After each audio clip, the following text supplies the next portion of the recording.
হ্যাঁ ডাকেন, নেক্সট ডাকেন। সালমা বেগম আছেন? সালমা বেগম বসেন।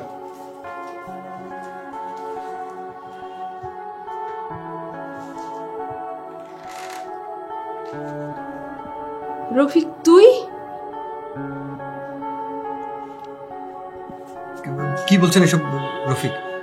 আমি ডাক্তার রফিক, আপনি আমার নাম ধরে ডাকছেন কেন? হ্যাঁ, আমি তোর মা। তুই আমাকে ভুলে গেছিস?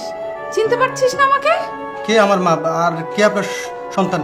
আপনি এলোমেলো কথা বলছেন কেন? হ্যাঁ, এখন আমি এলোমেলো কথা বলছি? হ্যাঁ আপনি তো এলোমেলো কথা বলছেন। কোথাকার কোন রফিক আর আপনি বলছেন যে আমি আপনার সন্তান? তোকে আমি কত খোঁজা খুঁজেছি, কোনো খোঁজ খবরই তুই আর আমার রাখিস নি, আর আমি তোর কোনো খোঁজ খবরও পাইনি। আজকে একজন বড় ডাক্তার হয়ে তুই আমাকে ভুলে গেলি? আমি এখন মানসিক রোগী হয়ে গেলাম? তুই আমাকে চিনতে পারছিস না?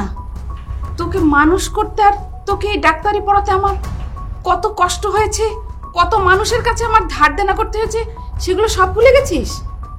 আরে সুলতান সাহেব, আপনি কাকে ধরে নিয়ে এসেছেন? হ্যাঁ, এই মহিলার তো হচ্ছে মাথায় সমস্যা আছে, এই মহিলার তো শারীরিক সমস্যা না। এটা তো পাবনা মেন্টাল হাসপাতালে ভর্তি করানো দরকার। স্যার ওনার নাম সালমা বেগম, বয়স 56। এটা তো ঠিক আছে, কিন্তু উনি কি বলতেছে এগুলা? মায়ের কখনো সন্তান চিনতে ভুল হয় না। যেই মা তার সন্তানকে 10 মাস পেটে ধরেছে, তাকে কখনো সে ভুলতে পারে না।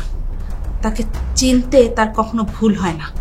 শুনেন, আপনি যদি আর একটা কথা বলেন না, আপনাকে গাড় ধাক্কা দিয়ে বের করে দিব। ঘাড় ধাক্কা দিয়ে বের করে দেওয়ার দরকার নেই, আমি এমনিতেই চলে যাব। আজকে আমাকে পরিচয় দিতে তোর লজ্জা হচ্ছে তো? আমরা গরিব বলে আজকে কত কষ্ট করে তোর ধার দেনা করে তোর ডাক্তারি পড়িয়েছি। তোর বাবা এই ধার দেনাগুলো শোধ করতে করতে সে নিজে স্ট্রোক করে মারা গেল। এত কষ্ট সহ্য করে তোকে মানুষ করেছি, আর তুই ডাক্তার হয়ে আজকে শহরে চলে আসলি। আর তোকে যতবার আমরা ফোন দিয়েছি, তুই একটাবার আমাদের ফোন ধরিসনি। শেষ পর্যন্ত তুই তোর নাম্বারই বন্ধ করে দিলি, নতুন নাম্বার নিয়েছিলি। এর জন্য তোকে আর আমরা কেউ খুঁজে পাইনি। আমি এখানে এসেছিলাম চিকিৎসা নিতে, কিন্তু এখানে এসে আমি অনেক বড় একটা শিক্ষা পেয়ে গেলাম। শুধু এইটুকুই চাওয়া, যাওয়ার আগে আমি একটু তোর কাছে আসতে চাই। আপনি বসেন বসেন বসেন, এখানে বসেন, এখানে বসেন।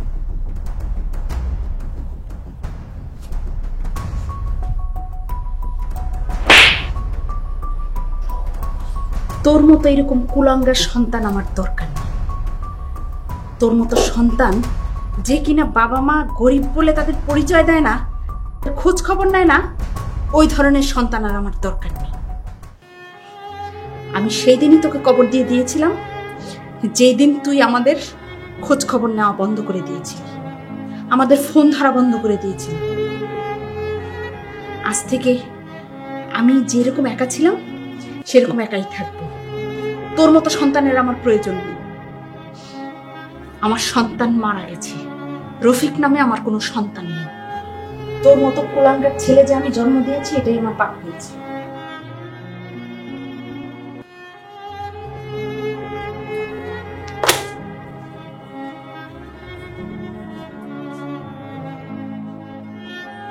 কোথায় যাচ্ছেন? না যান যান যান।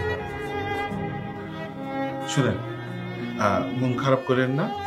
আপনি যে ওনাকে রফিকরে ফেলে আসছেন, ও সন্তান আপনার মরে গেছে বলে আসছেন।